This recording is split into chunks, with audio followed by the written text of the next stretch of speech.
Yes, welcome back to Disha Academy. Welcome to the second part of discussing the most confusing English questions in the SSC CGL exam. അപ്പം ആദ്യമേ നിങ്ങളെ ഓർമ്മപ്പെടുത്തുകയാണ്, ഇത് second പാർട്ടാണ് കേട്ടോ. കഴിഞ്ഞ കുറച്ച് ദിവസങ്ങൾക്ക് മുന്നേ നമ്മൾ ഒരു ലൈവ് സെഷൻ ചെയ്തിരുന്നു. അപ്പൊ അതിലും ഇതുപോലെ തന്നെ സമാനമായിട്ടുള്ള കുറച്ച് കൺഫ്യൂസിങ് ചോദ്യങ്ങൾ ഏതാണ്ട് ഒരു 20 എണ്ണത്തോളം നമ്മൾ ഡിസ്കസ് ചെയ്തിരുന്നു. അതോടൊപ്പം തന്നെ നമ്മൾ ഒരുമിച്ച് അതിന്റെ സൊല്യൂഷൻസും കണ്ടെത്തിയിരുന്നു അല്ലെ. ഇന്നും ഏതാണ്ട് അതേപോലെ തന്നെ നമ്മളെ കുഴിയിൽ ചാടിക്കാൻ പ്രാപ്തിയുള്ള കൺഫ്യൂസിങ് ആയിട്ടുള്ള ചലഞ്ചിങ് ആയിട്ടുള്ള ഏതാനും ചില ചോദ്യങ്ങളാണ് നമ്മൾ നേരിടാൻ വേണ്ടി പോകുന്നത്. അപ്പൊ നിങ്ങൾ പാർട്ട് 1 അഥവാ ലൈവ് സെഷൻ കാണാത്തവരാണെങ്കിൽ ഈ ചാനലിന് ചുവടെ ലൈവ് എന്ന കാറ്റഗറിയിൽ അത് കൊടുത്തിട്ടുണ്ട്. തീർച്ചയായിട്ടും അത് പോയി കാണുക ഫോർ ബെറ്റർ ക്ലാരിറ്റി കേട്ടോ. കുറച്ചും കൂടി ഒരു ക്ലാരിറ്റി ലഭിക്കാൻ വേണ്ടി നമ്മൾ അതിനകത്ത് കുറച്ച് കോൺസെപ്റ്റ്സ് ഓൾറെഡി പറഞ്ഞു വെച്ചിട്ടുണ്ടായിരുന്നു കേട്ടോ. അതിന്റെ തുടർച്ചയായിട്ട് ആയിരിക്കും ഇത്. യെസ്, അപ്പൊ നമുക്ക് ഒന്നാമത്തെ ചോദ്യത്തിലേക്ക് പോകാം.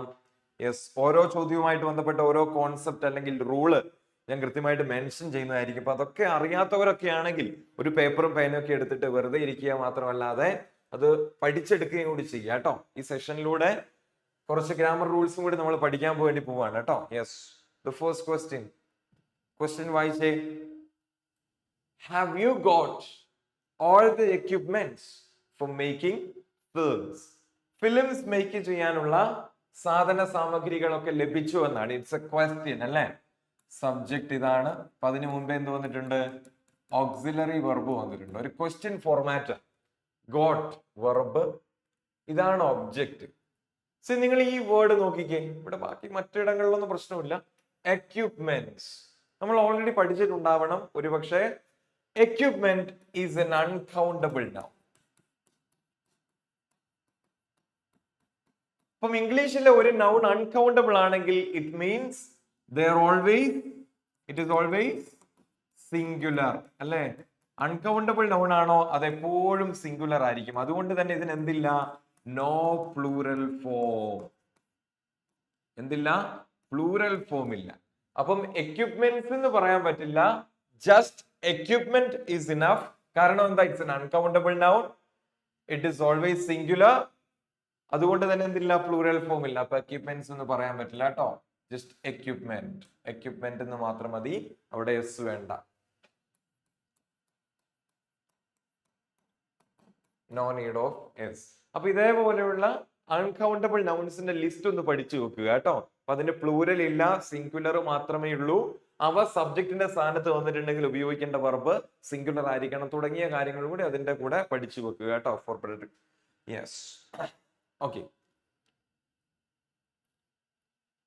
I do not like these kind of pens which have been bought from the market. മാർക്കറ്റിൽ നിന്ന് വാങ്ങപ്പെടുന്ന ഇത്തരം പേനകൾ എനിക്ക് ഇഷ്ടമല്ല എന്നാണ് പറഞ്ഞത്. I do not like. എന്താ ഇഷ്ടപ്പെടാത്തത്? These kind. These. ഇവിടെ നോക്കിയേ. ഈ these എന്നുള്ളത് ഒരു ഡെമോൺസ്ട്രേറ്റീവ് അഡ്ജക്റ്റീവ് ആണ്. എന്താണ്? Demonstrative adjective. നമ്മൾ ഒരു സാധനത്തിന് നേരെ പോയിന്റ് ചെയ്ത് ചൂണ്ടിക്കാണിച്ച് സംസാരിക്കാൻ വേണ്ടിയിട്ടാണ് എന്ത് ഈ ദിസ് ദീസ് പോലുള്ള വാക്കുകൾ ഉപയോഗിക്കുക.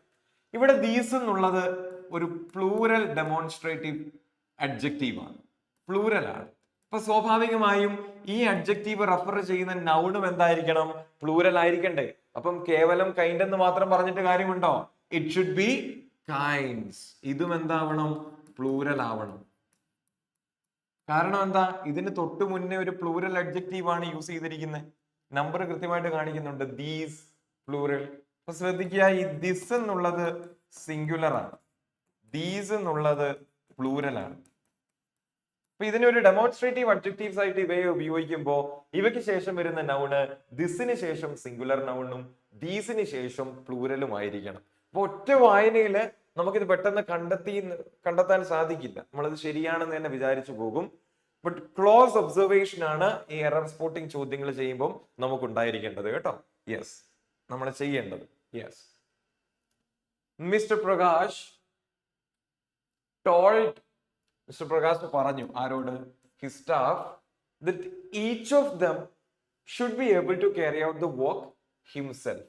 എല്ലാവരും ഒറ്റയ്ക്ക് തന്നെ അവരവരുടെ ജോലികൾ ചെയ്തു തീർക്കണമെന്ന്, അല്ല അതിനൊത്ത പ്രാപ്തി നേടിയെടുക്കണമെന്ന് ആര് പറഞ്ഞു? മിസ്റ്റർ പ്രകാശ് അദ്ദേഹത്തിന്റെ സ്റ്റാഫിനോട് പറയാണ് അല്ലെ. യെസ്, ഇവിടെ നോക്കിയാൽ mister Prakash told his staff that. ഇവിടെ കൺജങ്ഷൻ ഏതാണ്? ദാറ്റ് ആണ്. ഈച്ച് ഓഫ് ദം, അവരിൽ ഓരോരുത്തരും, should be able to carry out എന്ന് പറഞ്ഞാൽ ഡു എന്നാണ് കേട്ടോ. ടു ഡു സംതിങ് എന്നാണ് ക്യാരി ഔട്ട് എന്ന ഫ്രേസിൽ വെർബിന്റെ അർത്ഥം. ഒറ്റയ്ക്ക് ചെയ്യണം. നോക്കിയേ, ഈച്ച് ഓഫ് ദം. ഇവിടെ ഈച്ച് വന്നതുകൊണ്ട് തന്നെ ഈ സബ്ജക്ട് എന്ന് പറയുന്നത് എന്താണ്? സബോർഡിനേറ്റ് ക്ലോസിൽ ഇത് സബോർഡിനേറ്റ് ക്ലോസ് ആണ്. ഇതാണ് മെയിൻ ക്ലോസ്. MC എന്ന് കൊടുക്കാം. ഈ വരയിട്ടിരിക്കുന്നതിന് വരെയാണ് മെയിൻ ക്ലോസ്. അതിനുശേഷം എന്താണ്? സബോർഡിനേറ്റ് ക്ലോസ് ആണ്. ഈ സബോർഡിനേറ്റിലെ ക്ലോസിലെ സബ്ജക്ട് നോക്കിയേ, ഈച്ച് ഓഫ് ദം. ഈച്ചിന്റെ പ്രസൻസ് ഉള്ളത് കൊണ്ട് തന്നെ ഈ സബ്ജക്ട് എന്ന് പറയുന്നത് സിംഗുലർ യൂണിറ്റ് ആണ്. അപ്പൊ സ്വാഭാവികമായിട്ടും ഇവിടെ ഉപയോഗിച്ചിരിക്കുന്ന റിഫ്ലക്സീവ് പ്രോനൗൺ ആണ് അല്ലെ. ഒറ്റയ്ക്ക്, സ്വയം പര്യാപ്തതയോടെ, ആരുടെ സഹായമില്ലാതെ ഒറ്റയ്ക്ക് ചെയ്യണം എന്ന് പറയാൻ ഹിംസെൽഫ് ആണ് ഉപയോഗിച്ചിരിക്കുന്നത്. ഇതൊരു റിഫ്ലക്സീവ് പ്രോനൗൺ ആണ്. അപ്പൊ ഈ റിഫ്ലക്സീവ് പ്രോനൗൺ റെഫർ ബാക്ക് ചെയ്യുന്ന ആരെയാണ്? ഈ സബ്ജക്റ്റിനെയാണ്. സബ്ജക്ട് സിംഗുലർ അല്ലേ? അപ്പൊ ഇവിടെ ഏതായി ഉപയോഗിച്ചിരിക്കുന്നത്? സിംഗുലർ റിഫ്ലക്സീവ് പ്രോനൗൺ ആയിട്ടുള്ള ഹിംസെൽഫ് ആണ്. അപ്പൊ അവിടെ നോ എറർ ആണ്. ആ സെന്റൻസ് ഒരു ഭാഗത്തും തെറ്റില്ല. ഇവിടെ സബ്ജക്ട്, വെർബ്, കൃത്യമായ ഒബ്ജക്റ്റ്, സബോർഡിനേറ്റ് കൺജങ്ഷൻ ഉപയോഗിച്ചിരിക്കുന്നു. സബോർഡിനേറ്റ് സബ്ജക്ട് സിംഗുലർ ആണ്. അതുകൊണ്ട് തന്നെ ഉപയോഗിച്ചിരിക്കുന്ന സബോർഡിനേറ്റ് ക്ലോസിൽ ഉപയോഗിച്ചിരിക്കുന്ന റിഫ്ലക്സീവ് പ്രോനൗൺ. ആ റിഫ്ലക്സീവ് പ്രോനൗൺ എന്തിനാ ഉപയോഗിച്ചിരിക്കുന്നത്? ആ ഒറ്റയ്ക്ക് ചെയ്യണം, ആരുടെയും സഹായമില്ലാതെ സ്വയം പര്യാപ്തതയോടെ ചെയ്യണം എന്ന അർത്ഥം കിട്ടാൻ വേണ്ടിയിട്ടാണ് റിഫ്ലക്സീവ് പ്രോനൗൺ യൂസ് ചെയ്തിരിക്കുന്നത്. അപ്പം ഈ റിഫ്ലക്സീവ് പ്രോനൗൺ ഇതിനെ റെഫർ ചെയ്യുന്നതുകൊണ്ട് ഇത് സിംഗുലർ ആയതുകൊണ്ട് ഇവിടെ ഹിംസെൽഫ് എന്ന് മാത്രം മതി. നമുക്ക് അവിടെ എന്ത് വെക്കാനുള്ള ടെൻഡൻസി ഉണ്ടാവും? ദംസെൽഫ് വെക്കാനുള്ള, ദംസെൽസ് വെക്കാനുള്ള ഒരു ടെൻഡൻസി ഉണ്ടാകും. പക്ഷെ ഇത് തെറ്റാണ്. നമ്മളിവിടെ ട്രഡീഷണൽ റൂളാണ് പഠിക്കേണ്ടത് SSC എക്സാമുകൾക്ക്. ഒരുപക്ഷെ മോഡേൺ ഇംഗ്ലീഷ് പ്രകാരം അവിടെ ദംസെൽസ് ഉപയോഗിച്ചാലും തെറ്റില്ല. അതുകൊണ്ടാണ് ആദ്യത്തെ വായനയിൽ തന്നെ നിങ്ങൾക്ക് ഹിംസെൽഫ് മാറ്റിയിട്ട് ദംസെൽഫ് വെക്കാനുള്ള തോന്നൽ ഉണ്ടായത്. കാരണം മോഡേൺ ഗ്രാമറിൽ അത് ശരിയാണ്. മോഡേൺ ഗ്രാമർ ആണോ പരീക്ഷയ്ക്ക് പരിഗണിക്കപ്പെടുന്നത്? ഒരിക്കലുമല്ല. ട്രഡീഷണൽ ഗ്രാമർ ആണ്. ഇപ്പൊ ട്രഡീഷണൽ റൂൾസ് ആണ് നമ്മൾ പഠിക്കേണ്ടത്. അത് പ്രകാരം ഹിംസെൽഫ് ആണ് എപ്പോഴും സിംഗുലർ പ്രൊനൗൺസ് ആയിട്ട് യൂസ് ചെയ്യുന്നത്. ഹിം, ഹിസ്, ഹിംസെൽഫ് പോലെയുള്ള ഫോംസ്. ഓക്കെ, അടുത്ത് നോക്കിയേ. ദ പ്രിൻസിപ്പൽ ഈസ് ഡിസ്പ്ലീസ്ഡ് ആരോട്? With us.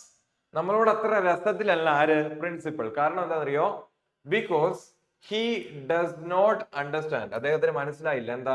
why we object to him coming with Mohan. മോഹനുമായിട്ട് എന്തിനാണ് പ്രിൻസിപ്പൾ വരുന്നത്? സോറി, എന്തിനാണെന്നല്ല, എന്തിനാണ് അദ്ദേഹം ഈ മോഹനുമായിട്ട് വരുന്നതിനെ നമ്മൾ എതിർക്കുന്നതെന്ന് അദ്ദേഹത്തിന് മനസ്സിലാകാത്തതുകൊണ്ടാണ് അദ്ദേഹം നമ്മളോട് ഒരു ചെറിയൊരു രസക്കേട് കാണിക്കുന്നത്. നമ്മൾ ഒബ്ജക്റ്റ് ചെയ്യുന്നു. വി ഒബ്ജക്റ്റ് ടു എന്ത്? വരവ്. ഇവിടെ നോക്കി, കമ്മിങ് എന്നുള്ള വാക്ക് ഇതൊരു ജെറണ്ടാണ്. ഈ ജെറണ്ട് എന്ന് പറഞ്ഞാൽ എന്താ? ഒരു ING form of the verb. ഇതേതാ? ING form of the verb അല്ലേ? അത് വെർബിന്റെ പണിയെടുക്കാതെ നാമത്തിന്റെ പണിയെടുക്കുമ്പോഴാണ് നമ്മൾ അവയെ എന്ത് വിളിക്കുന്നത്? ജെറണ്ട് എന്ന് വിളിക്കുന്നത്. When an ING form of the verb acts as a noun, it is called a gerund. അപ്പൊ ഇവിടെ വന്നുകൊണ്ടിരിക്കുന്നു എന്നർത്ഥമല്ല. ഈ കമ്മിങ് ഒരു ജെറണ്ട് ആയതുകൊണ്ട് തന്നെ, ജെറണ്ട് മീൻസ് നൗൺ എന്ന് തന്നെ ചിന്തിക്കുക. വരവെന്നാണ് ഇതിന്റെ അർത്ഥം. നാമമാണ്. അപ്പം മോഹനമായിട്ടുള്ള അദ്ദേഹത്തിന്റെ വരവിനെയാണ് ആരെതിർക്കുന്നത്? നമ്മൾ എതിർക്കുന്നത്. അപ്പൊ ഇതൊരു നൗൺ ആയതുകൊണ്ട് തന്നെ ഇവിടെ ഹിം പറ്റില്ല. അവിടെ എന്ത് വേണമെന്നറിയോ? ഹിസ് ചേർക്കണം. ഹിസ്. കാരണം അപ്പുറത്തൊരു നൗൺ അല്ലേ. അവന്റെ വരവെന്നല്ല പറയേണ്ടത്. മോഹനുമായിട്ടുള്ള അദ്ദേഹത്തിന്റെ വരവിനോട്, ആ ഒരു വരവിനെയാണ് എന്ത് എതിർക്കുന്നത്? നമ്മൾ എതിർക്കുന്നത്. അപ്പൊ ഇവിടെ നൗൺ ആയതുകൊണ്ട് തന്നെ ഇവിടെ ഒബ്ജക്റ്റ് പ്രോനൗൺ അല്ല, പൊസസീവ് അഡ്ജക്റ്റീവ് ആണ് യൂസ് ചെയ്യേണ്ടത്. Possessive adjective. എന്തൊക്കെയാ പൊസസീവ് അഡ്ജക്റ്റീവ്സ് എന്ന് പറഞ്ഞാൽ? His, her, its, our, their, ഈ തുടങ്ങിയ വാക്കുകളാണ് ഇംഗ്ലീഷിൽ പൊസസീവ് അഡ്ജക്റ്റീവ് എന്ന് വിളിക്കുക. അപ്പൊ ഒരു ജെറഡിന് ശേഷം, അപ്പൊ നമ്മുടെ റൂൾ ഇത്രയാണ്: use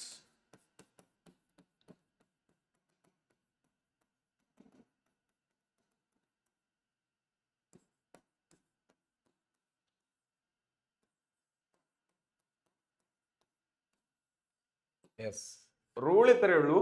use possessive adjectives before gerunds. ഇനി അത് എങ്ങനെ വന്നു എന്നും കൂടി ലോജിക്കലായിട്ട് ചിന്തിക്കാം. സി ഇത് നൗൺ ആണല്ലോ, അപ്പൊ ഇവിടെ ഹിം എന്ന് പറഞ്ഞാൽ അവനെ വരവെന്നാണ്. ഹിമ്മിന്റെ അർത്ഥം എന്താണ്? അവനെ എന്നൊക്കെയാണ്. അപ്പൊ അവനെ വരവെന്നല്ലല്ലോ, അവന്റെ വരവെന്ന് കൃത്യമായിട്ട് പറയണ്ടേ, അതുകൊണ്ടാണ് ഇവിടെ ഹിസ് വന്നത്. ഇനി നിങ്ങൾ ഈ കമ്മിങ്ങിനെ അറൈവൽ എന്ന് സബ്സ്റ്റിറ്റ്യൂട്ട് ചെയ്ത് ഇവിടെ അറൈവൽ എന്ന് വെച്ച് നോക്കിയാൽ അപ്പൊ കുറച്ചും കൂടി ഒരു ക്ലാരിറ്റി വരും. ഇവിടെ അറൈവൽ എന്ന് വെച്ചാലും ഈ ഹിസ് വന്നുകൊണ്ട് ഇത് ശരിയാവില്ല. പക്ഷെ ഇവിടെ ഹിം ആയിരുന്നെങ്കിലോ ഇവിടെ അറൈവൽ വെച്ച് സബ്സ്റ്റിറ്റ്യൂട്ട് ചെയ്യാൻ പറ്റുമോ? മറ്റൊരു നാമം വെച്ച് സബ്സ്റ്റിറ്റ്യൂട്ട് ചെയ്യാൻ പറ്റുമോ? ഇല്ല. പക്ഷെ ഇവിടെ ഹിസ് വരുന്നതുകൊണ്ട് ഇനി മറ്റൊരു നാമം വെച്ച് ഇവിടെ സബ്സ്റ്റിറ്റ്യൂട്ട് ചെയ്താലും ഇത് ഗ്രാമാറ്റിക്കലി കറക്റ്റ് ആയിരിക്കും. അങ്ങനെ നിങ്ങളൊന്ന് ചിന്തിച്ചു നോക്കിയേ. അപ്പൊ ആ നിയമം ഒന്ന് കൃത്യമായിട്ട് പഠിക്കുക കേട്ടോ. യെസ്, ഇതൊക്കെ ട്രഡീഷണൽ ഗ്രാമറുമായിട്ട് ബന്ധപ്പെട്ട നിയമങ്ങളാണ്. യെസ്, അടുത്തത് we must have sympathy. We must have എന്ത് വേണമെന്നാ പറയുന്നത്? നിർബന്ധമാണ് അല്ലെ? മസ്റ്റ് ഒക്കെ വന്നുകൊണ്ട് നിർബന്ധത്തെ സൂചിപ്പിക്കും. സിംപതി ഫോർ ആർക്കാ? സോറി, അതായത് പാവപ്പെട്ടവരോടും ആവശ്യക്കാരോടും നമുക്ക് എന്ത് വേണം? സിംപതി വേണം എന്നാണ് പറയുന്നത്. ഇവിടെ നോക്കിയേ, ദ പുവർ. ദ പുവർ എന്ന് പറഞ്ഞാൽ എന്താ? പാവപ്പെട്ടവർ. അപ്പൊ ആവശ്യക്കാരെന്ന് പറയുമ്പോൾ ഇവിടെ എന്ത് വേണം? ഇവിടെ എന്ത് വേണം? ഒരു ദാ വേണം. ദ നീഡി എന്നാണ് പറയേണ്ടത്. ദ നീഡി മീൻസ് ആവശ്യക്കാരാണ് കേട്ടോ, ആവശ്യക്കാർ.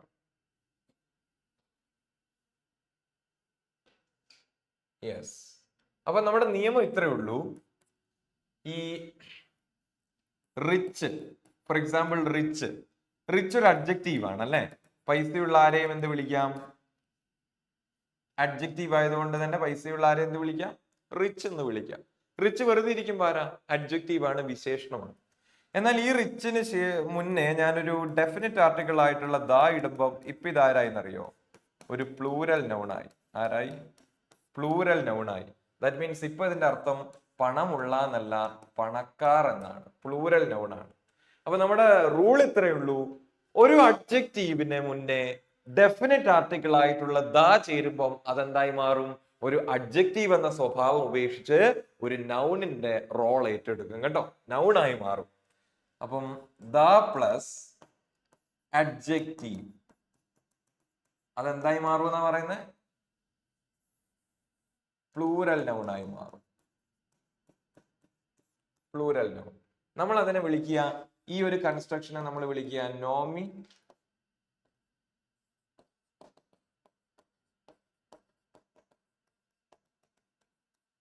നമ്മൾ അതിനെ വിളിക്കുക നോമിനലൈസ്ഡ് അഡ്ജക്റ്റീവ് എന്നാണ് വിളിക്കുക കേട്ടോ. നോമിനലൈസ്ഡ് അഡ്ജക്റ്റീവ് ഈ യൂണിറ്റിനെ. The rich, the poor, the needy, the injured, the unemployed, the young, okay, അങ്ങനെയൊക്കെ പോവും കേട്ടോ. യെസ്, ഇപ്പൊ ശ്രദ്ധിക്കുക. ഇപ്പൊ ഇവിടെ the needy, the poor. Nalini says she is living in Chennai since 1991. Since എന്ന് പറഞ്ഞാൽ എന്താണ്? മുതൽ എന്നാണ് അല്ലെ? മുതൽ. അപ്പൊ 1991 മുതൽ ചെന്നൈയിൽ ജീവിച്ചു വരികയാണെന്നാണ് നളിനി പറയുന്നത്. അപ്പൊ ടൈം ലൈൻ വരയ്ക്കുകയാണെങ്കിൽ ഇത് പ്രസന്റ് ആണ്. ഇതെന്താണ്? പ്രസന്റ്. ഇത് ഫ്യൂച്ചർ ആണ് അല്ലെ? ഫ്യൂച്ചർ. ഇത് പാസ്റ്റ് ആണ്. സി, ഈ 1991 എന്ത് ലിവിങ് തുടങ്ങിയത്? അന്ന് തുടങ്ങിയതാ ഇപ്പൊ 2025 വിചാരിക്കാം. ഈ 2025 ഈ പോയിന്റ് വരെ എന്തുണ്ട്? ഈ ലിവിങ് എന്ന് പറഞ്ഞ പ്രവർത്തനം തുടരുന്നുണ്ട് അല്ലെ? അപ്പൊ നമുക്കറിയാം ഭൂതകാലത്ത് തുടങ്ങിയ ഒരു പ്രവൃത്തി അത് വർത്തമാന കാലത്തോളം എത്തി നിൽക്കുന്നുണ്ടെങ്കിൽ അവിടെ ഏത് ടെൻസാ യൂസ് ചെയ്യേണ്ടതെന്ന് അറിയോ?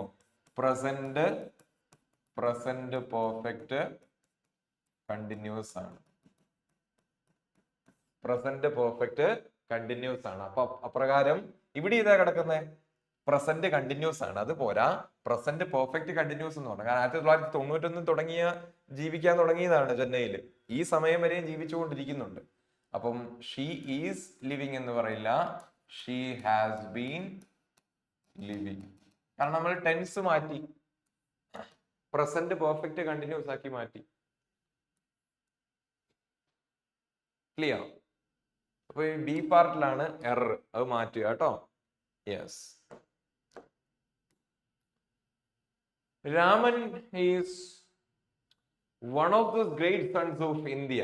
ഇന്ത്യയുടെ മക്കൾ എന്ന് പറഞ്ഞാൽ ഫിഗറേറ്റീവ്ലി പറയുന്നതാണ് കേട്ടോ. അതായത് ഭാരതത്തിലുള്ള ആളെന്ന് തന്നെയാണ് അതിന്റെ അർത്ഥം. Who has earned everlasting fame, ഭയങ്കര പ്രശസ്തി. ഏത് മേഖലയിലാ പ്രശസ്തി? ഫോർ സയന്റിഫിക് റിസർച്ച് അല്ലെ, സയന്റിഫിക് റിസർച്ച് നടത്തിയതിന്റെ പേരിൽ പ്രസിദ്ധിയുള്ള ഏതാനും ചില ഇന്ത്യക്കാരിൽ, ഇന്ത്യയുടെ മക്കൾ എന്ന് പറഞ്ഞ ഇന്ത്യക്കാരിൽ ഒരാളാണ് ആര്? രാമൻ. ഇവിടെ നോക്കിയേ, രാമനെ കുറിച്ചാണ് പറയുന്നത്. Raman is one of those great sons. ഇപ്പം ഈ സയന്റിഫിക് റിസർച്ചിന്റെ പേരിൽ പ്രസിദ്ധരായിട്ടുള്ള ഒരു 50 ഇന്ത്യക്കാരുണ്ടെന്ന് വിചാരിക്കുക. ആ 50 ഇന്ത്യക്കാരിൽ ഒരാളാണ് ആര്? രാമൻ. അപ്പൊ നിങ്ങൾ നോക്കി, ഇതാരാ? ഹൂ. ഇതാരാ? നമ്മൾ റിലേറ്റീവ് പ്രോനൗൺ എന്ന് വിളിക്കും അല്ലേ? എന്ത് വിളിക്കും? Relative pronoun. എന്തിനാ ഈ റിലേറ്റീവ് പ്രോനൗണിനെ നമ്മൾ യൂസ് ചെയ്യുന്നത്? ഒരു നാമത്തെയോ അല്ലെങ്കിൽ ഒരു സർവ്വനാമം, അതായത് ഒരു നൗണിനോടോ പ്രോനൗണിനോടോ അതിനെ സംബന്ധിച്ച് ഒരു എക്സ്ട്രാ ഇൻഫർമേഷൻ ചേർത്ത് വെക്കുമ്പോഴാണ് നമ്മൾ ഈ റിലേറ്റീവ് പ്രോനൗൺ യൂസ് ചെയ്യുന്നത്. ഈ ഹൂ, ഹൂം, ദാറ്റ്, ഇതൊക്കെ റിലേറ്റീവ് പ്രോനൗൺസ് ആണ്, വിച്ചൊക്കെ കേട്ടോ. അപ്പൊ ഇവിടെ ഈ റിലേറ്റീവ് പ്രോനൗൺ ആരെ സംബന്ധിച്ച് ഇൻഫർമേഷനാ? ഗ്രേറ്റ് സൺസ് ഓഫ് ഇന്ത്യ എന്നതിനെ സംബന്ധിച്ച ഇൻഫർമേഷൻ അല്ലേ? എന്ത് ഇന്ത്യക്കാരാ? ആ സയന്റിഫിക് റിസർച്ചിന്റെ പേരിൽ പ്രസിദ്ധിയുള്ള ഇന്ത്യക്കാരെന്ന് പറയണം അല്ലെ? അപ്പൊ ഈ സർട്ടൻ ഗ്രൂപ്പ് ഓഫ് ഇന്ത്യക്കാരെ സംബന്ധിച്ച് ഒരു എക്സ്ട്രാ ഇൻഫർമേഷൻ ചേർത്ത് വെക്കാനാണ് ഹൂ യൂസ് ചെയ്തിരിക്കുന്നത്. അപ്പൊ സൺസ് എന്നല്ല കൊടുത്തിട്ടുള്ളത്. അപ്പൊ എന്താണ്? ഇതൊരു പ്ലൂരലാണ് അല്ലെ? അപ്പൊ ഈ ഭാഗം പ്ലൂരലാണ്. അപ്പൊ നമ്മൾ ശ്രദ്ധിക്കേണ്ട കാര്യം, അങ്ങനെ ചേർത്ത് വെക്കുമ്പോ ഏതിനോടാണോ ചേർത്ത് വെക്കുന്നത് അതിനോട് ചേർന്ന് പോകണം ഈ റിലേറ്റീവ് പ്രോനൗണിന് ശേഷമുള്ള വർബും. അപ്പം ഈ ഒരു പ്ലൂറൽ നൗണിനോട് ചേർന്ന് പോകുന്നതുകൊണ്ട് ഹാസ് പറ്റില്ല, ഹാവ്. ഇതാണ് ശരി കേട്ടോ. ഹാവ് ആണ് വരിക. കാരണം ഈ ചേർത്ത് വെക്കുന്ന നൗണ് പ്ലൂരലാണ്. അപ്പൊ സ്വാഭാവികമായിട്ടും ചേർത്ത് വെക്കുന്ന സംഗതിയും പ്ലൂരൽ ആവണ്ടേ. അതുകൊണ്ട് ഹാസ് പറ്റില്ല. ഹാസ് സിംഗുലർ ആയതുകൊണ്ട് അതിന്റെ ചേട്ടനായിട്ടുള്ള ഹാവിനെ കിട്ടെടുത്തു. ക്ലിയർ? യെസ്. അപ്പൊ റിലേറ്റീവ് പ്രോനൗൺ ഉപയോഗിക്കുമ്പോൾ അത് ശ്രദ്ധിക്കുക. അടുത്തത്, no sooner did the thief see the policeman that he jumped over the wall and ran away. പോലീസിനെ കണ്ട ഉടനെ, കണ്ട പോയിന്റിൽ കള്ളൻ എന്ത് ചെയ്തു? മതിലും ചാടി ഓടി അങ്ങ് രക്ഷപ്പെട്ടു അല്ലെ? ഓടിക്കളഞ്ഞു. ഒരു പ്രവർത്തനത്തിന് ശേഷം ഇമ്മീഡിയറ്റ് ആയിട്ട് അടുത്തൊന്ന് സംഭവിച്ചു എന്ന് കാണിക്കുമ്പോൾ നമ്മൾ യൂസ് ചെയ്യുന്ന എന്താണ്? നോ സൂണർ ആണ് അല്ലെ? അതിന് ടൈം സീക്വൻസ് കാണിക്കാൻ വേണ്ടിയിട്ടാണ് കേട്ടോ. ടൈം സീക്വൻസ് കാണിക്കാനാണ്. എക്ക് ശേഷം ബി സംഭവിച്ചു എന്ന് കാണിക്കാൻ. എക്ക് ശേഷം ബി സംഭവിച്ചു എന്ന് കാണിക്കാൻ. അപ്പൊ അതിന് നമ്മൾ യൂസ് ചെയ്യേണ്ടത് no sooner than. No sooner ചേർത്തിട്ട് ആദ്യം നടന്ന കാര്യം പറയണം. ദാൻ പറഞ്ഞതിന് ശേഷമാണ് രണ്ടാമത്തെ പ്രവർത്തനം പറയേണ്ടത്. അതിപ്പോ ഇവിടെ കിടക്കുന്ന ഏതാ? ദാൻ ആണോ? ദാറ്റ് ആണ്. ദാറ്റ് അല്ല, നമുക്കിവിടെ ദാൻ ആണ് വേണ്ടത്. കാരണം നോ സൂണർ ദാൻ എന്നുള്ളത് ഒരു കൊറലേറ്റീവ് പെയർ ആണ്. എന്താണ്? ഒരു കൊറലേറ്റീവ് പെയർ ആണ്. നോ സൂണർ നമ്മൾ ഉപയോഗിച്ചിട്ടുണ്ടെങ്കിൽ തീർച്ചയായിട്ടും അപ്പുറത്തെ തലയ്ക്ക് ആരുണ്ടാവണം? ദാൻ ഉണ്ടാവണം. ഇവിടെ തെറ്റി കൊടുത്തിരിക്കുന്നത് ദാറ്റ് ആണ്. ഇവിടെ എന്താ വരിക? ദാൻ ആണ് വരിക കേട്ടോ. നോ സൂണർ ആദ്യം നടന്ന പ്രവർത്തനത്തെ കുറിച്ച് പറയാൻ, രണ്ടാമത്തെ പ്രവർത്തനത്തെ കുറിച്ച് പറയാൻ നമ്മൾ ഉപയോഗിക്കുന്ന കൺജങ്ഷൻ ദാൻ ആണ്. തെറ്റിച്ചു പോകരുത്, തെറ്റിക്കരുത്. യെസ്. അടുത്തത്, the widely publicized manifesto of the new party is not much different than ours. അപ്പൊ പുതിയൊരു പാർട്ടി ഉണ്ടാക്കി അവരെന്ത് ചെയ്തു? ഒരു മാനിഫെസ്റ്റോ പബ്ലിഷ് ചെയ്തു. ആ മാനിഫെസ്റ്റോ നമ്മുടേതിൽ നിന്നും അത്ര വ്യത്യാസമുള്ളതൊന്നും അല്ല. അതായത് നമ്മുടെ കോപ്പി അടിച്ചതുപോലെ തന്നെയാണ് ഇരിക്കുന്നതെന്നാണ് പറയുന്നത്. The widely publicised manifesto. Manifesto എന്ന് പറഞ്ഞാൽ അവരുടെ ആ ഒരു ആശയങ്ങളും അവരുടെ ഒബ്ജക്റ്റീവ്സ് ഒക്കെ ലിസ്റ്റ് ചെയ്ത ആ ഒരു ഡോക്യുമെന്റിനെയാണ് എന്ത് പറയുക? മാനിഫെസ്റ്റോ എന്ന് പറയുക. അത് നമ്മുടേതിൽ നിന്ന് അത്ര വ്യത്യാസമല്ല. ഡിഫറെന്റ് എന്ന വാക്കാണ്. ഒന്നിൽ നിന്നും വ്യത്യാസമുണ്ട് എന്ന് കാണിക്കാൻ ഡിഫറെന്റ് ദാൻ എന്ന് പറയില്ല, ഡിഫറെന്റ് ഫ്രം എന്നാണ്. ഡിഫറെന്റ് കൂടെ എപ്പോഴും എന്താണ് വരിക? ഫ്രം ആണ്, ദാൻ അല്ല. ഒന്നിൽ നിന്നും വ്യത്യാസപ്പെടുന്നു എന്നല്ലടാ. അപ്പൊ നമ്മുടേതിൽ നിന്ന് വ്യത്യാസമല്ല എന്ന് കാണിക്കുമ്പോൾ നോട്ട് ഡിഫറെന്റ് ഫ്രം അവേഴ്സ് എന്നാണ്.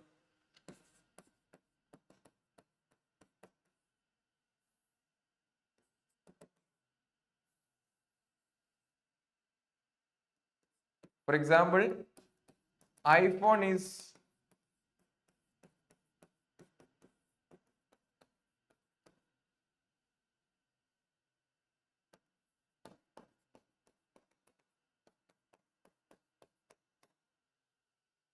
is different from an Android phone. ഒരു ആൻഡ്രോയിഡ് ഫോണിൽ നിന്ന് വ്യത്യാസമാണ് എന്ത് ഐഫോൺ എന്നുള്ളത്. See, I used this phrase different from. Okay. A spring festival of Hindus. ഹിന്ദുസിന്റെ അവരാചരിക്കുന്ന ഒരു സ്പ്രിംഗ് ഫെസ്റ്റിവൽ ആണ് എന്ത് രാമനവമി അല്ലെ? ഈ സെലിബ്രേറ്റഡ്, എന്തിനാ അത് സെലിബ്രേറ്റ് ചെയ്യുന്നത്? To mark the birthday of lord Rama അല്ലെ? രാമഭഗവാന്റെ ബർത്ത്ഡേ അല്ലെ? ബർത്ത്ഡേ കാണിക്കാൻ വേണ്ടിയിട്ടാണ്, അല്ലെ ബർത്ത്ഡേ ഓർക്കാൻ വേണ്ടിയിട്ടാണ് എന്ത് ഈ രാംനവമി സെലിബ്രേറ്റ് ചെയ്യുന്നത്.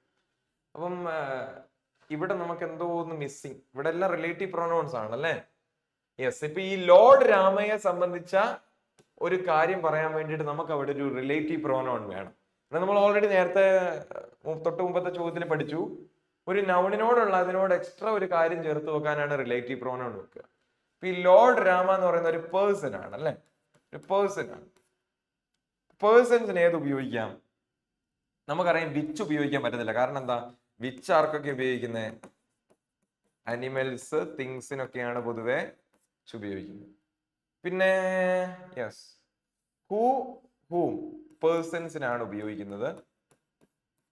ദാറ്റ് എന്ന് പറഞ്ഞാൽ ദാറ്റ് വേഴ്സറ്റൈൽ ആണ്. ദാറ്റ് മീൻസ് വേഴ്സറ്റൈൽ മീൻസ് അതിന് മനുഷ്യന്മാർക്ക് വേണ്ടി ഉപയോഗിക്കാം, മറ്റേ വസ്തുക്കൾക്ക് വേണ്ടി ഉപയോഗിക്കാം, മൃഗങ്ങൾക്ക് വേണ്ടി ഉപയോഗിക്കാം. അങ്ങനെ ദാറ്റ് എല്ലാത്തിനും പോകും. പക്ഷെ ദാറ്റിന്റെ പ്രശ്നം എന്താണെന്ന് വെച്ചാൽ ദാറ്റ് എത്തരം ക്ലോസസിൽ ഉപയോഗിക്കുക? ഡിഫൈനിങ് ക്ലോസസിൽ മാത്രമാണ് ഉപയോഗിക്കുക. ഡിഫൈനിങ് ക്ലോസസ് എന്ന് പറഞ്ഞാൽ വിത്തൗട്ട് കോമ എന്ന് നിങ്ങൾ ചിന്തിക്കുക കേട്ടോ. Without comma. അപ്പൊ കോമ ഇല്ലാത്ത റിലേറ്റീവ് ക്ലോസ് അഥവാ ഡിഫൈനിങ് ക്ലോസസ് ഉണ്ടെങ്കിൽ മാത്രമേ എന്തിനു ഉപയോഗിക്കാൻ പറ്റത്തുള്ളൂ? ദാറ്റിന് ഉപയോഗിക്കാൻ പറ്റത്തുള്ളൂ. പക്ഷെ ഇവിടെ പ്രശ്നം എന്താ? ഒരു ചെറിയൊരു കോമ കാണാം അല്ലെ? റിലേറ്റീവ് ക്ലോസ് തുടങ്ങുന്നതിന് മുന്നേ എന്തുണ്ട്? ഒരു കോമയുണ്ട്. ദാറ്റ് മേക്സ് ദിസ് ഇസ് എന്താണ്? That makes it a non defining clause ആണെന്ത് ഇത്? ഡിഫൈനിങ് ആണോ? ഡിഫൈനിങ്ങിന്റെ കൂടെ കോമ ഉണ്ടാവില്ല. അപ്പം ദാറ്റിന്റെ സാധ്യതയും പോയി. പിന്നെ ആര്? ഹൂമുമാണ്. അതെങ്ങനെ തിരഞ്ഞെടുക്കുന്നു ചോദിച്ചാൽ, നമ്മൾ ഏത് നാമത്തോടാണോ ചേർത്ത് വെക്കുന്നത് അത് സബ്ജക്റ്റ് പൊസിഷനിലാണ് നിൽക്കുന്നതെങ്കിൽ ഹൂം, ഏത് നാമത്തോടാണോ ചേർത്ത് വെക്കുന്നത് അത് ഒബ്ജക്റ്റിന്റെ പൊസിഷനാണ്. അതായത് സെന്റൻസിനെ സംബന്ധിച്ച് ആ നാമം വരുന്നത് ഒബ്ജക്റ്റിന്റെ പൊസിഷനിലാണെങ്കിൽ മാത്രമേ അതിനോട് ചേർത്ത് വെക്കാൻ ഹൂം ഉപയോഗിക്കാൻ പറ്റത്തുള്ളൂ. നമുക്ക് ഈ ലോർഡ് രാമ സബ്ജക്റ്റ് ആണോ ഒബ്ജക്റ്റ് ആണോ എന്ന് ചെക്ക് ചെയ്യാം. ഇവിടെ നോക്കിയേ, നിങ്ങൾ നേരെ ഈ ലോർഡ് രാമയെ ഈ ഈസിലേക്ക് കണക്ട് ചെയ്യുക. Subject plus verb. അപ്പൊ ഇതേതാ? സബ്ജക്റ്റ് പൊസിഷൻ ആണല്ലേ? സബ്ജക്റ്റ് പൊസിഷനിലാണ് നിൽക്കുന്നത്. അപ്പൊ ഈ ലോർഡ് രാമ എന്ന് പറയുന്ന നൗണ് സബ്ജക്റ്റ് പൊസിഷനിൽ നിൽക്കുന്നോണ്ട് ഏതേ പാടുള്ളൂ? ഹൂവേ പാടുള്ളൂ. അപ്പൊ who is the correct answer. അപ്പൊ എന്ത് വരും? ഹൂ വരും. ഈ ഒരു ഭാഗം എന്താണ്? ഇത്രയും ഭാഗം എന്ന് പറയുന്നത് നോൺ ഡിഫൈനിങ് ആണ്. ഇതിനെ നമുക്ക് എന്ത് വിളിക്കാം? നോൺ ഡിഫൈനിങ് റിലേറ്റീവ് ക്ലോസ് എന്ന് വിളിക്കാം. Non defining relative close. അതായത് കോമയുള്ള, വിത്ത് കോമ. കോമ ഉണ്ടെങ്കിൽ അതെന്താടാ? ആ നോൺ ഡിഫൈനിങ് റിലേറ്റീവ് ക്ലോസ് ആണ്. Without comma defining relative close ആണ് കേട്ടോ. യെസ്. അപ്പൊ ഇവിടെ ഹൂ ആണ് കറക്റ്റ് ആൻസർ. അപ്പൊ ഇത്രയും ഡീറ്റെയിൽഡ് ആയിട്ട് ഡീപ്പായിട്ടും പഠിപ്പിക്കുന്ന എന്താ വെച്ചാൽ നിങ്ങളിത് മനസ്സിലാക്കി പഠിക്കാൻ വേണ്ടിയിട്ടാണ്. ചുമ്മാ അവിടെ ഹൂ വരും എന്ന് പറഞ്ഞ് എനിക്കിത് അവസാനിപ്പിക്കാവുന്നതേ ഉള്ളൂ. പക്ഷെ ഇത്ര ഡീറ്റെയിൽഡ് ആയിട്ട് ഇതിന്റെ ഗ്രാമാറ്റിക്കൽ വശം കൂടി പറഞ്ഞു തരുന്നത് നിങ്ങളത് ആഴത്തിൽ പഠിക്കാൻ വേണ്ടിയിട്ടാണ്. Okay. Each and every person in the world dash to be happy. എല്ലാരും അതിനാണ് അല്ലെ? നമ്മൾ ഈ കിടന്ന ജോലി കിട്ടാൻ വേണ്ടി പഠിക്കുന്നതും എല്ലാം നമ്മൾ എന്തെല്ലാം ചെയ്യുന്നു അതൊക്കെ അതിൻ്റെയൊക്കെ ഔട്ട്പുട്ട് എന്താവണം നമ്മൾ ആഗ്രഹിക്കുന്നത്? നമ്മൾ ഹാപ്പി ആകണം അല്ലെ? അത് തന്നെയാണ് ഇവിടെ പറഞ്ഞിരിക്കുന്നത്. Each and every person. ഇതാണ് സബ്ജക്റ്റ്. അപ്പം ഈച്ചും എവരി ഒക്കെ വന്നതുകൊണ്ട് തന്നെ ഈ സബ്ജക്റ്റ് എന്താണ്? സിംഗുലർ ആണ്. അപ്പൊ ഇവിടെ വരുന്ന വെർബ് എന്തായിരിക്കണം? ഇതൊരു വെർബാണ് എന്തായാലും ഇവിടെ വരിക. അപ്പൊ ഈ വെർബ് എന്തായിരിക്കണം? സിംഗുലർ ആയിരിക്കണം. അപ്പൊ അതുകൊണ്ട് തന്നെ എന്ത് ഉപയോഗിക്കാൻ പറ്റില്ല? പ്രിട്ടൻഡ് ഉപയോഗിക്കാൻ പറ്റില്ല. കാരണം ഇത് സിംഗുലർ ആയി, വെർബ് സിംഗുലർ ആകുന്നതുകൊണ്ട് വെർബിന്റെ കൂടെ എപ്പോഴും എന്ത് വേണം? എസ് നീഡഡ് അല്ലെ, എന്ത് വേണം? എസ് വേണം. അപ്പോ പ്രിട്ടൻഡ് പറ്റില്ല, പ്രിട്ടൻഡ് അങ്ങ് തട്ടിക്കോ. പ്രിട്ടൻഡിന്റെ അർത്ഥം തന്നെ ടു ആക്ട് എന്ന്, ടു ആക്ട് ലൈക്ക് എന്നാണ്. യെസ്, എന്താണ് ഇതിന്റെ ശരി ഉത്തരം? സ്ട്രൈവ്സ് എന്നാണ്. സ്ട്രൈവ്സ് മീൻസ് വർക്ക് ഹാർഡ് എന്നാണ് കേട്ടോ, വർക്ക് ഹാർഡ്. അപ്പൊ ഇവിടെ എന്ത് വരും? സ്ട്രൈവ്സ്. സ്ട്രൈവ്സ് അല്ലെങ്കിൽ സ്ട്രഗിൾസ് എന്നൊക്കെ നിങ്ങൾ ചിന്തിക്കുക. എന്താണ്? എല്ലാവരും അതിനു വേണ്ടിയിട്ട് അധ്വാനിക്കുകയാണ് അല്ലെ, ഹാപ്പി ആകാൻ വേണ്ടിയിട്ട് ഓരോ സാഹസങ്ങൾ, ഓരോ അധ്വാനങ്ങൾ കാഴ്ചവെക്കുകയാണ്. ടെൻഡ് എന്ന് പറഞ്ഞാൽ താല്പര്യപ്പെടുന്നു എന്ന് മാത്രമേ അർത്ഥമുള്ളൂ. താല്പര്യപ്പെടുന്നു എന്ന് പറയുന്നതിനേക്കാൾ കുറച്ചും കൂടി നല്ല സ്ട്രൈവ്സ് ആണ്. അതായത് ഇൻക്ലൈൻസ് എന്നാണ് ഇതിന്റെ, ഇൻക്ലൈൻഡ് എന്നാണ് ഇതിന്റെ അർത്ഥം വരിക. താല്പര്യപ്പെടുക, ടെൻഡൻസി ഉണ്ടാവുക എന്നൊക്കെയാണ്. ഡ്രൈവ്സ് എന്ന് പറഞ്ഞാൽ പുഷ് ഫോർവേഡ്, മുന്നോട്ടേക്ക് പോവുക എന്നുള്ളതാണ്. അത് ഈ കോണ്ടെക്സ്റ്റുമായിട്ട് ബന്ധപ്പെട്ട് ചിന്തിക്കുമ്പോൾ അത് റെലവെന്റ് അല്ല. Yes, okay, clear. It's high time we should have done something useful. എന്ത് ചെയ്യണം എന്ന് പറഞ്ഞാൽ for the welfare of the society. അതായത് സമൂഹത്തിന്റെ നന്മയ്ക്ക് വേണ്ടി നമ്മൾ എന്തെങ്കിലുമൊക്കെ ചെയ്യേണ്ട സമയം അതിക്രമിച്ചിരിക്കുന്നു. അങ്ങനെ ഒരു സംഗതി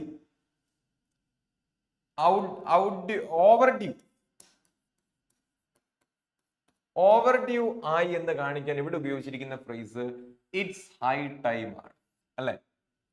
എന്താ അതിന്റെ അർത്ഥം?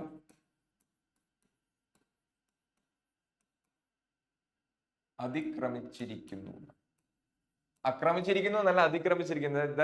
It shows that something is overdue, something is overdue. അത് ചെയ്യേണ്ട സമയം കഴിഞ്ഞിരിക്കുന്നു. അല്ലെ നിങ്ങൾ പഠിക്കേണ്ട, അല്ലെ നിങ്ങൾ റിവിഷൻ തുടങ്ങേണ്ട, നിങ്ങൾ മോക്ക് എടുക്കേണ്ട സമയം അതിക്രമിച്ചിരിക്കുന്നു.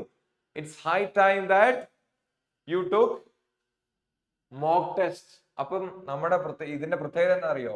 ഇറ്റ്സ് ഹൈ ടൈമിൽ തുടങ്ങുന്നതാണെങ്കിൽ, ഒരു സെന്റൻസ് ഇറ്റ്സ് ഹൈ ടൈമിൽ തുടങ്ങുന്നതാണെങ്കിൽ അതിനുശേഷം സബ്ജക്റ്റ് പ്ലസ് V2 ആണ് യൂസ് ചെയ്യേണ്ടത്. എന്താ യൂസ് ചെയ്യേണ്ടത്? Subject plus V2. അപ്പൊ ഇവിടെയാണ് എറർ വരിക. വി ഷുഡ് ഹാവ് ഡൺ അല്ല, ഇത്രയും കാര്യങ്ങൾ നമുക്ക് വേണ്ട. ഈ ഡൂവിന്റെ V2 ഏതാടാ? ഡു, ഡിഡ്, ഡൺ അല്ലേ. അപ്പൊ ഇത് വരും ഡിഡ്, വി ഡിഡ്. അപ്പൊ ഈ മൂന്നെണ്ണത്തെ അങ്ങോട്ട് വെട്ടിക്കളഞ്ഞിട്ട് എന്ത് മാത്രം വെച്ചാൽ മതി?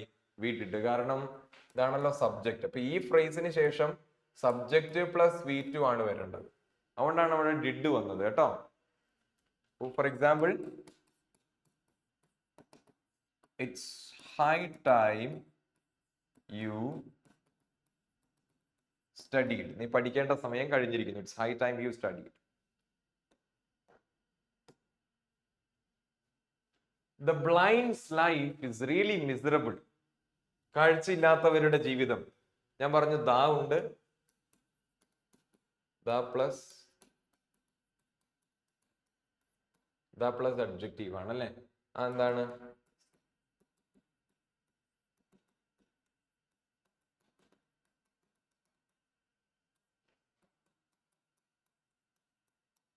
ഇതൊക്കെയാണ് നമ്മൾ പഠിച്ചല്ലേ. അപ്പം കാഴ്ചയില്ലാത്തവരുടെ ജീവിതം ഭയങ്കര മിസറബിൾ ആണ്, സോറോഫുൾ ആണ്. കാരണം എന്താ? അവർക്ക് എന്താണ് ചുറ്റും നടക്കുന്നതെന്ന് കാണാൻ കഴിയില്ല. അതുകൊണ്ട് തന്നെ നമുക്കറിയാം ഒരു കാഴ്ചയില്ലാത്തൊരു ബുദ്ധിമുട്ട് എത്രത്തോളം ആയിരിക്കണം എന്നല്ലേ. യെസ്. അപ്പം ചുറ്റുമുള്ളതൊന്നും കാണാൻ പറ്റാത്തത് കൊണ്ട് തന്നെ അവരുടെ ജീവിതം എപ്പോഴും മിസറബിൾ ആയിരിക്കും എന്ന് പറയും. സി നോക്കിയേ, നമ്മുടെ എറർ ഇരിക്കുന്നത് ഇതാണ്, ദ ബ്ലൈൻഡ്സ് ലൈഫ്. ഇതൊരു നോമിനലൈസ്ഡ് അഡ്ജക്റ്റീവ് ആണ് അല്ലെ. ദ പ്ലസ് അഡ്ജക്റ്റീവ്, അതെന്താണ്? അതൊരു പ്ലൂരൽ നൗൺ ആണ്. അപ്പൊ അങ്ങനെ നമ്മൾ ഉപയോഗിക്കുമ്പോ നമ്മൾ ഈ നോമിനലൈസ്ഡ് അഡ്ജക്റ്റീവിന്റെ കൂടെ ഡു നോട്ട് യൂസ് അപ്പോസ്ട്രോഫി. എന്ത് ഉപയോഗിക്കരുത്? അപ്പോസ്ട്രോഫി ഉപയോഗിക്കരുത്. ദ ബ്ലൈൻഡ്സ് ലൈഫ് എന്ന് പറയില്ല. അതിനെ എങ്ങനെ കറക്റ്റ് ചെയ്യണം എന്നറിയോ? നമുക്ക് അവിടെ ഓഫ് ഉപയോഗിക്കാം. The life of the blind. The life of the blind എന്ന് പറയുമ്പോഴാണ് അത് ശരിയാവുന്നത്. ഇപ്പൊ ഇവിടെ എന്ത് വരും? ബ്ലൈൻഡ്സ് ലൈഫ് അല്ല,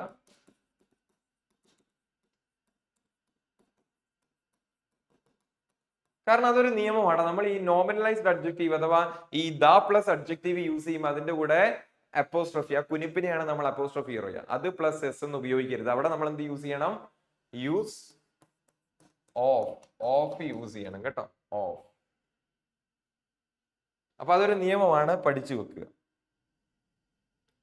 ദ റിച്ചസ്റ്റ് ലൈഫ് എന്ന് പറയോ? No, the life of the rich എന്നേ പറയത്തുള്ളൂ grammar. Yes. My father. So ഇതാണ് അവസാനത്തെ ചോദ്യമാണ് കേട്ടോ. My father likes Eliot. Eliot ഭയങ്കര വലിയൊരു പ്രസിദ്ധനായിട്ടുള്ള ഒരു ഇംഗ്ലീഷ് സാഹിത്യകാരൻ. അദ്ദേഹത്തിന്റെ essays who was master critic and grammarian. CEB grammarian, a master critic. അപ്പം എയും ബിയും ആരെ റെഫർ ചെയ്യുന്നതാണ്? എ ബി അഡ്ജക്റ്റീവ്സ് അല്ലെ വിശേഷണങ്ങൾ ആരെ റെഫർ ചെയ്യുന്നതാണ്? എലിയട്ടിനെ റെഫർ ചെയ്യുന്നതാണ് അല്ലെ. പക്ഷെ നമ്മൾ പഠിച്ചു ഈ റിലേറ്റീവ് പ്രോനൗൺ. ഇത് റിലേറ്റീവ് പ്രോനൗൺ ആണല്ലോ. എന്തിനാ യൂസ് ചെയ്യുന്നത്? ഞാൻ നേരത്തെ പഠിപ്പിച്ചല്ലോ. To add info. Relative pronoun ഒരു നാമത്തെ സംബന്ധിച്ച് അല്ലെ പ്രോനൗണിനെ സംബന്ധിച്ച് എക്സ്ട്രാ ഇൻഫർമേഷൻ ആണ്. അപ്പൊ ഏത് നാമത്തോടാണോ ചേർന്നിരിക്കുന്നത് അതിനെ സംബന്ധിച്ചുള്ള ഇൻഫർമേഷൻ പറയാനായിരിക്കണം. അപ്പൊ നമ്മൾ ഈ ചേരേണ്ടവര് തമ്മിലേ ചേർക്കാൻ പറ്റത്തുള്ളൂ. ഇവിടെ ഈ ഹൂ ആരോടാ ബന്ധിപ്പിച്ചിരിക്കുന്നത്? എസ്ഐസ്. അപ്പൊ സ്വാഭാവികമായിട്ടും എസ്ഐയെ സംബന്ധിക്കുന്ന ഒരു കാര്യമായിരിക്കണം ഇവിടെ വരേണ്ടത്. പക്ഷെ ഇവിടെ ഉള്ള വിശേഷണങ്ങളും മറ്റു പ്രയോഗങ്ങളും ഒക്കെ എലിയട്ടിനെ സൂചിപ്പിക്കുന്നതാണ്. അപ്പൊ യഥാർത്ഥത്തിൽ ഈ ഹൂ എന്ന് പറയുന്നത് എലിയട്ടിനോടല്ലേ ബന്ധിപ്പിക്കേണ്ടത്? അപ്പൊ നമ്മൾ എന്ത് ചെയ്യണം എന്നറിയോ? ചെറിയൊരു മാറ്റം വരുത്തണം.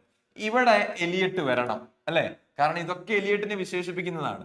അപ്പൊ ഇത് ചേർത്ത് വെക്കേണ്ടത് എലിയട്ടിനോടാണ്, എസ്ഐയോടല്ല. അപ്പൊ എലിയട്ടിന് ഇങ്ങോട്ട് കൊണ്ടുവരാൻ നമ്മൾ ചെറിയൊരു ട്രിക്ക് ചെയ്യണം. എന്താണെന്നറിയോ? ലൈക്സ് ദ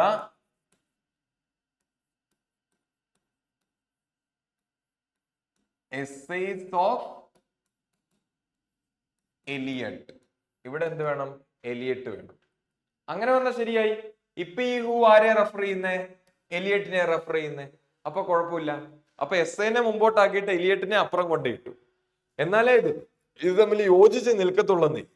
നമ്മൾ ചേരേണ്ടവരെ മാത്രമേ ചേർക്കാൻ പാടുള്ളൂ. അപ്പൊ റിലേറ്റീവ് പ്രോനൗൺ യൂസ് ചെയ്യുമ്പോൾ നമ്മൾ ഈ ഒരു കാര്യം ശ്രദ്ധിക്കണം. ഏത് നാമത്തെയാണോ നമുക്ക് വിശേഷിപ്പിക്കേണ്ടത് അതിനോടെ ചേർത്ത് വെക്കാൻ പാടുള്ളൂ. തൊട്ടപ്പുറത്ത് അത് തന്നെ വേണം. So that's the end of it. നമ്മൾ ഏകദേശം ഒരു 16ഓളം ചോദ്യങ്ങൾ കണ്ടു. അതുമായിട്ട് ബന്ധപ്പെട്ട് നിരവധിയായിട്ടുള്ള ഗ്രാമർ പോയിന്റ്സും ഞാൻ പറഞ്ഞു തന്നു. അതൊക്കെ കൃത്യമായി എന്ന് വിചാരിക്കുകയാണ്. അപ്പൊ ഇതിനകത്ത് എന്തെങ്കിലും സംശയമോ ഫർദർ എന്തെങ്കിലും നിങ്ങൾക്ക് കൂട്ടിച്ചേർക്കാനും ഉണ്ടെങ്കിൽ കമന്റ് ബോക്സിൽ ഡ്രോപ്പ് ചെയ്യുക. ഞാൻ തീർച്ചയായിട്ടും അതിന് റിപ്ലൈ തരുന്നതായിരിക്കും. Okay, yes. Thanks for watching. Thank you. Happy learning. See you in the next class.